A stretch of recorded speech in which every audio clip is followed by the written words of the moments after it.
15 shortlist ng Best Foreign Language Film. At as expected, hindi naman po nakapasok doon yung entry po ng Philippines. Isa ho na nakapasok doon ay ang How to Make Millions Before Grandma Dies in Thailand. I don't know kung napanood po ninyo yun, na nag-hit po dito sa Pilipinas. At lagi sinasabi po ng mga filmmakers na kaya natin gumawa ng gano'n kasimpleng pelikula. Since nakikita naman po ang pagpupursige ng Administrasyong Marcos po na pagbigay suporta sa ating film industry, meron po ba kayong may isa-suggest para po or may isip na para gawin natin para po may tulong, lalo na sa tulong na po ni Senator Irene na mapalakas po tayo globally at makapasok tayo sa Oscars? Actually, magandang panahon ngayon eh. Talagang timplang-timpla na yung panahon na nauso yung iba't ibang Australian film. Naalala po ninyo, nauso lahat ng Black US ng mga film. Puro Afro-Americans ang nauso.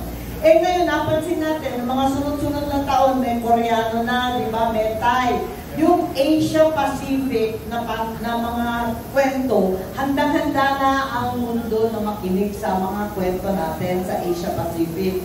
So, tama naman yung mga nangangarap magkaroon ng Oscar, pero totoo na kamtan na ng mga Pilipino, mga Oscar, sa larangan ng animation, halimbawa, marami na yung mga Pilipino nakatanggap ng Oscar dyan. Mga maliliit na, for example, yung mga short film, and then yung mga Pixar. Yan, dami-dami ng Pilipino nakatanggap sa animation. Yun ang totoo. Kaya, ang maliwanag, handa na tayo talaga dapat pagkaisahan natin yung kwentong kakaiba at Pinoy na Pinoy. Importante yun eh. Pero sa akin naman, ang importante hindi yung mga awards. Ang katutak na ang naani na award ng ating mga filmmakers. Ang importante yung base, yung creative industry. Na talaga yung creative industry natin ay umusbog at umunlad, lumaki pa. Dahil mahirap ngayon, nahihirapan ngayon ang film industry natin. Talagang matindi ang kompetisyon at yung teknolohiya ang bilis-bilis magbago. So, yun ang kailangan natin ngayon. I think, for me, it's more important that all those in the creative industry are working, that they are profitable, and that they have good projects with a potential world-class audience. Senator, ba't hindi ko itutuloy-tuloy ang pagpupulos? Wala, busy-busy yan eh. Napakaw pa sa Senate eh, nakita naman ninyo, namamayag pa, puro sa artista din. Kaya kailangan na double time magtrabaho.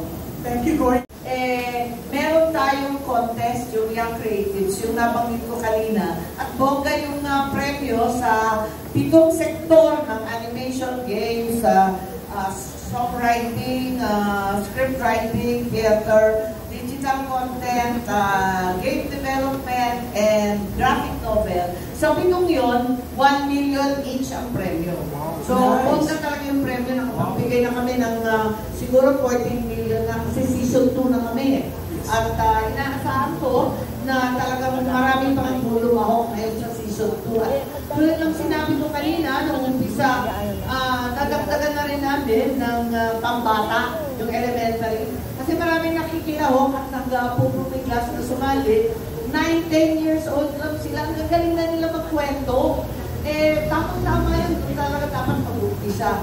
Kaso nga lang, maan pa naman yung over 35. Kasi wala naman daw contest na milyon-milyon ang premyo.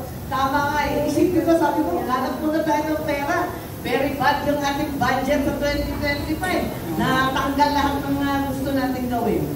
Pero talagang makakuha ng tax exemption kasi syempre binabantayan naman ng ating pamahalaan yung correction ng buwis. Otherwise, wala naman maibibigay ng gamot sa ating mga ospital, walang pang ayuda, walang pang kalsada, lahat ng kinakailangan ay hindi mabibigay. Kaya talaga pinag-iingiyapan ng kabantayan. Ganun pa man, kinocompute ko nga ito at sinasabi ko sa kanila na kung matanggal yung VAT at yung customs duties para sa production, talaga malaking bagay para sa atin. Ang mamahal ng mga camera ngayon, ang mamahal ng iba't ibang stock natin, at yung mga ilaw, pati yung sa game development, saksakan ng mahal ng mga high grade, yung matataas ang memory, yung ating mga malalaking computer, talaga napaka-mamahal. Pati mga Xbox lang, pag game developer ka, talagang times 3 yata sa ibang bansa. Wow. Kaya kung gusto talaga natin na umusbong ang ating creative industries, dapat ibagsak ang presyo, di ba? Kasi yung mga cameraman natin, talagang mamatay-matay na para sagipin yung kanilang mga equipment sa napakamahal na halaga.